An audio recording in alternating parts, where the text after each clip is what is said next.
Get ready for your daily dose of marketing strategies and tactics from entrepreneurs with the guile and experience to help you find success in any marketing capacity.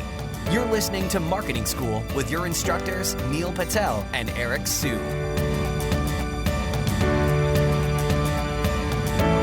Hello and welcome to another episode of Marketing School. He's Neil Patel. And he's Eric Su. All right, and today we're going to talk about 7 things to assess when your content is failing. So all of us, we expect things to happen quickly. Paid advertising, yes, we're going to get results in the first 2-3 months. But with content marketing, Neil and I have said it over and over, we're talking about, anywhere from a 6 or 12 to 24 months more realistically kind of a journey when you're going about content. So what do you do when you're spending all this time and resources? I hear this all the time. Eric, we've tried content marketing, it just doesn't work for us. And I go back to them and I say, well, how long have you been doing it for? And how much content are you producing? Well, we do 1 blog post per month, and we've been doing it for 6 months, and the results just haven't been there. And well, there's a couple of things that you have to look at. So I think, Neil, to kick things off, what's the first thing that you think people should look at when their content is quote unquote failing? Yeah, sure. The first thing that you should look at when your content marketing is failing is what's the cause of it, and and you can do that through analytics. So the first thing I like doing is just analyzing the data both quantitatively and qualitatively. Quantitatively being numbers. So you're looking at Google Analytics, you're looking at the bounce rate, the time on site of the article. You can set up Crazy Egg to see how far people scroll down the page to see if they're actually even reading.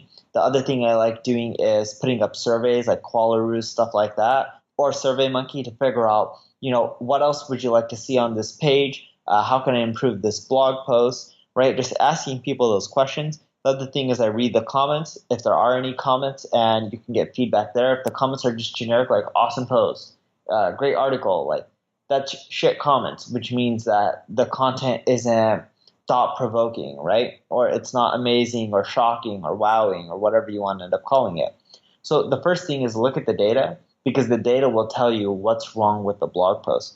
Because if people tell you like, oh, this didn't teach me anything new, or people aren't leaving insightful comments, that means your content isn't that great. Or if you go around the web and you type in your headline into Google and you see a lot of similar ones, that means you're just regurgitating information, which is why it's not doing well. So the first part is get feedback on what people want to see improved, and usually it's around the uniqueness of the content, like they want something that's new that hasn't been out there.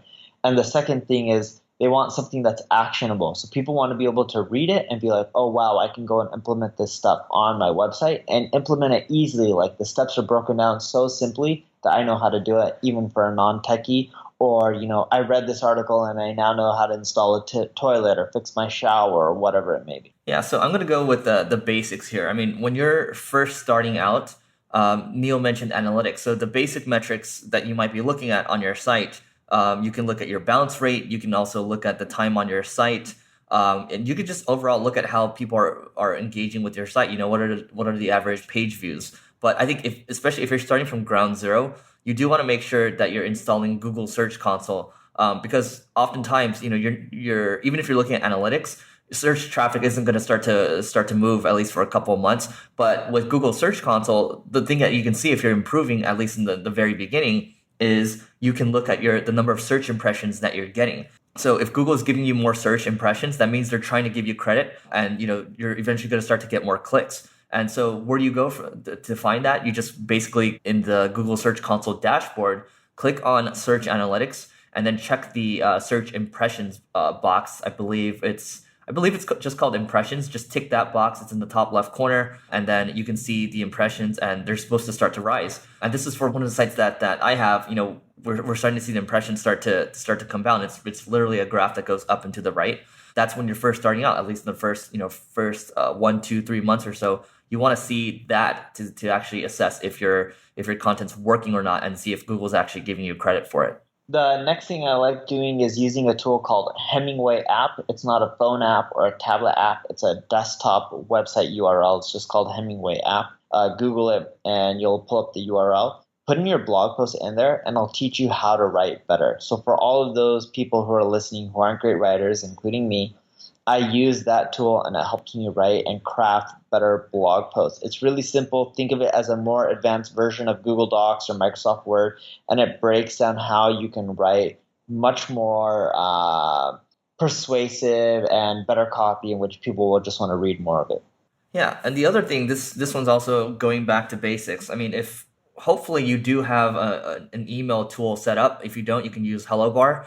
Get people to opt in. And the thing is, if you're throwing up an offer there and people aren't opting in, probably means that your content is missing the mark. So another engagement thing to look at, and just keep things simple. Look at your analytics, look at your engagement rates, make sure that you have the right goal set up in Google Analytics so you can track everything properly. So the fifth thing that I like doing is I email out everyone who shared similar content to my competitors.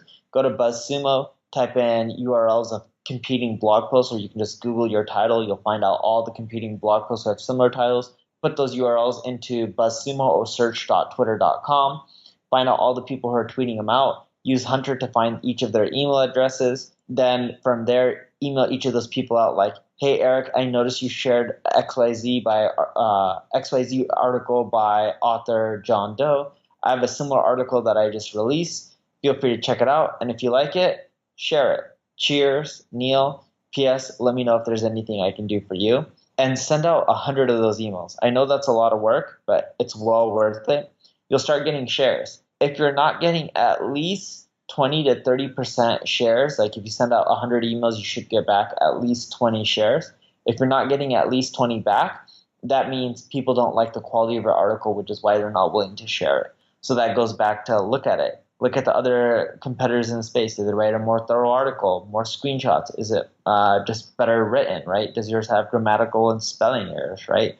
So that gives you a really good signal on what people think for quality. Yeah, and another simple thing you can do is you can share it simply to social and compare it to your the other posts that you put up there. So with Twitter, it has Twitter Analytics. Facebook, you have you can look at your Facebook insights as well, and you can compare the engagement rates to the other posts that you have. So you should probably have an average engagement rates for the posts that you have going out, and look at how it's comparing versus the others, and then also look at other posts out there too to see. I mean, if you have a baseline and you're falling way below the baseline, then you know something is wrong. And then also you can also do the same with paid advertising too, just to see how the click-through rate looks and then how people are reacting to the post as well. And then you can figure it out, because especially with social advertising, there are baseline kind of click-through rates that you want to aim for, and this is being updated all the time. But look for something like that. You can do a Google search, and if you're falling way below, then your content is falling behind. Yeah. Last but not least, 8 out of 10 people will read your headline, but only 2 out of 10 will click through and read the rest. So look at your content as a funnel. If you're losing, right, if 10 people come to your site and you only know that 8 out of 10 are going to read the headline, that's fine. You can't really change that much. But you're going from 10 people to 2 actually reading your content. You're losing 6 people right there from reading the headline to deciding not to read your article, which means you need to work on your headline. So Google Copy Blogger Headline Formula. Portent, a company here in Seattle, has a headline tool generator. So you can Google Portent Headline Tool Generator. And if you look at these two things, or articles and one's a tool, it'll help you craft a much more attractive headline. So then what you'll find is once you start creating more appealing headlines, not only will people want to click through from search engine results, but you'll start getting, instead of 2 out of 10 reading your article, you may get 3 or 4 out of 10, right, reading your article, which is a huge difference. It's a 50 or 100% increase, right, depending what number you end up landing at. So work on your headline as well. All right, that's it for this episode of Marketing School. We'll see you tomorrow. This session of Marketing School has come to a close. Be sure to subscribe for more daily marketing strategies and tactics to help you find the success you've always dreamed of. And don't forget to rate and review so we can continue to bring you the best daily content possible. We'll see you in class tomorrow, right here on Marketing School.